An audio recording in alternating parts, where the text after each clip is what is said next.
Fotosintez. Fotosintez qeyri-üzvü maddələrdən üzvü maddələrin günəş işığının təsiri ilə sintez olunması prosesidir.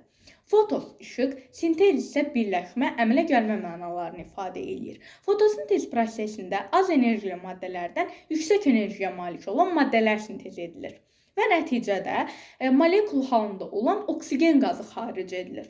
Fotosintez edici canlılar, bitkilər, birhüceyrəlilər, yaşıl evqlena, volvox, amöb və s. qırmızı və yaşıl bakteriyalar və siyanobakteriyalar, yəni göy və yaşıl yosunlardır. İlk dəfə fotosintez edən canlılar qırmızı və yaşıl bakteriyalar olmuşdur. Lakin onların fotosintez reaksiyaları əsl fotosintez reaksiyaları hesab olunmur. Çünki onlar sərbəst halda olan oksigen qazını xaric edə bilmirlər. Məsələn, qırmızı bakteriyalar karbon qazı ilə H2S-in, yəni hidrogen disulfidin reaksiyası nəticəsində qlukozanın, C6H12O6-nın və suyun eyni zamanda sərbəst halda olan kükürdün əmələ gəlməsi ilə baş verən fotosintez reaksiyasını həyata keçirirlər. Yaşıl bakteriyalar isə karbon qazı ilə suyun, nəticədə qlukozanın və suyun alınması ilə gedən fotosintezi həyata keçirirlər.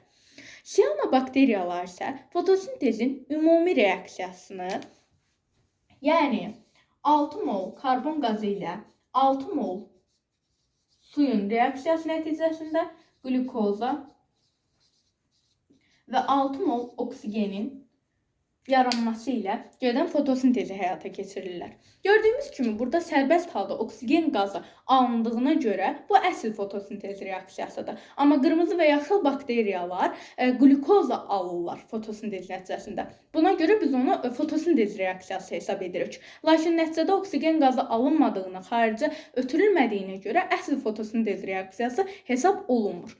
Bitkilərdə fotosintezi ilk dəfə Priestley kəşf etmişdi. Lakin fotosintezdə xlorofilin önəmini, yəni yaşıl pigmentin önəmini Timiryazev söyləmişdi. Fotosintez reaksiyası bitkilərdə iki mərhələyə ayrılır. Qaranlıq və işıq mərhələləri şərti olaraq bölünür. İşıq mərhələsi günəş işığının təsiri ilə baş verən fotosintez reaksiyasıdır və xloroplastın qranlarında gedir. Tilakoidlərin membranlarında olan xlorofil pigmenti günəş şüalarının təsiri ilə həyəcanlanır və öz elektronlarını, mənfi yüklü elektronlarını özündən ayırır. Ayrılan mənfi yüklü elektronlar xüsusi elektron daşıyıcıları ilə xloroplastın daxili membranının xaricinə aparılır və burada mənfi yüklü elektrik sahəsi yaradır. Xloroplastların xlorofili, yəni onların daxilində olan xlorofil öz həyəcanını itirdikdən sonra mənfi yüklü elektronunu geri tələb edir. Onun tələb olunan elektronunu isə su ödəyir. Su fotolizə uğrayır, yəni günəş işığının təsirindən parçalanır. Fotos işıq, liz isə parçalanma deməkdir. Və OH mənfi, H müsbət ayırır. OH mənfi isə öz mənfi yükünü verərək, elektronunu verərək OH0 radikalına çevrilir. OH0 radikalı isə çox aktiv olduğu üçün 4-4 birləşir və 2 mol su ilə oksigen qazı alır. Oksigen qazı fotosintezin işıq mərhələsinin əlavə məhsulu hesab olunur. Ya ətraf mühitə xaric olunur, ya da tənəffüs üçün istifadə olunur. H müsbət isə H2O-nun parçalanmasından alınan H müsbət isə xloroplastın daxili membranının daxilində düzülür və müsbət yüklü elektrik sahəsi yaradır. Müsbət yüklü elektrik sahəsi yaratdığı üçün o xloroplastın daxili membranının xaricində olan mənfi yüklü elektronlarla bir potensial fərqi yaradır. Bu potensial fərqi də 200 millivolta çatdıqda xloroplastın daxili membranında düzülmüş ATF sintetaza fermenti, ATF sintetaza kanalını yaradır. Bu kanaldan isə H müsbət ionları sürətlə xloroplastın daxili membranının xaricinə çıxır və elektronlarla birləşərək H atomunu, yəni H müsbət elektronla birləşərək H0 atomunu, yəni hidrogen atomunu yaradır.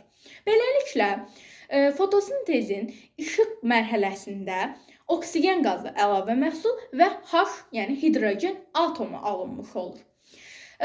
Xloroplastın daxilində olan NADF isə H-ı, yəni hidrogen atomunu özünə birləşdirir və daşıyır. Fotosintezin qaranlıq mərhələsində isə yaranmış ATF və NADH istifadə olunur.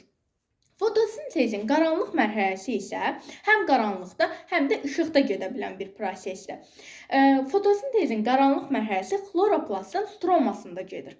Xloroplastın stromasında daim 5 karbonlu birləşmələr olan pentozalar mövcud olur.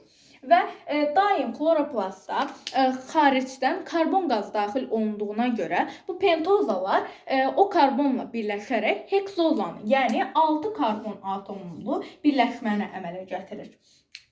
Heksozalar isə çox davamsız olduqlarına görə parçalanırlar və triozalar, yəni 3 karbon atomlu birləşmələr əmələ gətirirlər. Bu triozalar isə işıq mərhələsində alınmış ATF-dən hərəsi bir dənə fosfatı özünə birləşdirir və NADH-dan hidrogeni özünə birləşdirir. Və nəticədə fotosintezin ən əsas məhsulu olan qlukozanı yaradırlar. Geri qalan triozalar isə yenidən dövriyyəyə qoşulur və bir tsikl yaradır. Bu tsikl isə onu ilk dəfə kəşf edən alimin adına görə Kalvin tsiklı adlandırılır.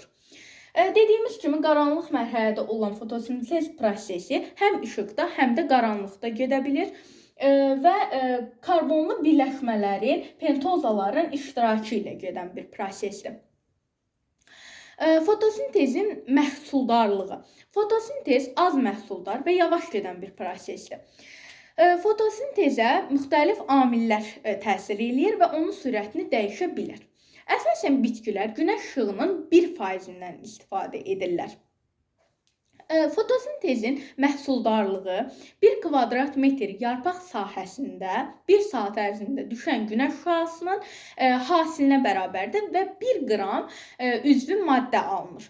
Yəni, yarpağın səthinin sahəsini 1 saat ərzində düşən günəş şüasına vursaq, fotosintezin məhsuldarlığını, yəni neçə qram üzvü maddə alındığını müəyyənləşdirə bilərik. Fotosintezə müxtəlif amillər təsir eləyir. Bu amillər də iki yerə bölünür: xarici amillər və daxili amillər. Xarici amillər karbon qazının qatılığı, işıq şiddəti, işığın dalğa uzunluğu və s. Daxili amillər isə yarpağın öz quruluşudur. Yəni kökdəki əmici tellərin, ağızlıqların sayı, yarpağın səthinin sahəsi, xloroplastların, xlorofilin miqdarı və s.dir.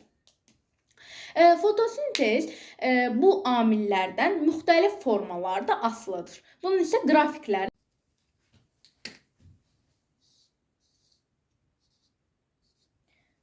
fotosintezin sürətinin xlorofilin miqdarından olan asılılığı,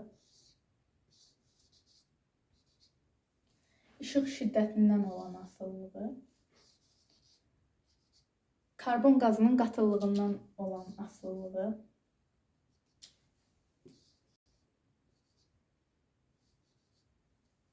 işığın spektrından olan asılılığı, göy və qırmızıda yüksək olur fotosintezin sürəti, yaşıl və sarıda isə zəif olur. Temperaturdan asılılığı, 20 və 30 dərəcəyə qədər temperatur yüksəldikdə fotosintezin də sürəti yüksəlir. Lakin sonraki mərhələlərdə temperatur artsa da fotosintezin sürəti artmır. Bir müddətdən sonra azalır və dayanır. Fotosintezin ümumi reaksiyası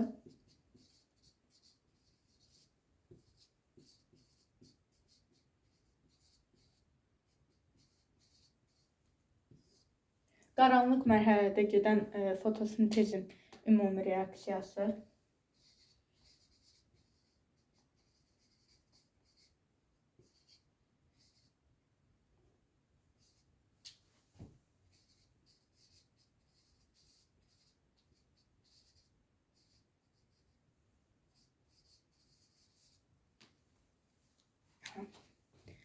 bu arada unutdum deməyi, xlorella günəş enerjisinin 12%-dən istifadə eləyir fotosintez edərkən. Bitkilər isə günəş enerjisinin sadəcə 1%-dən istifadə edirlər. Bu qədər.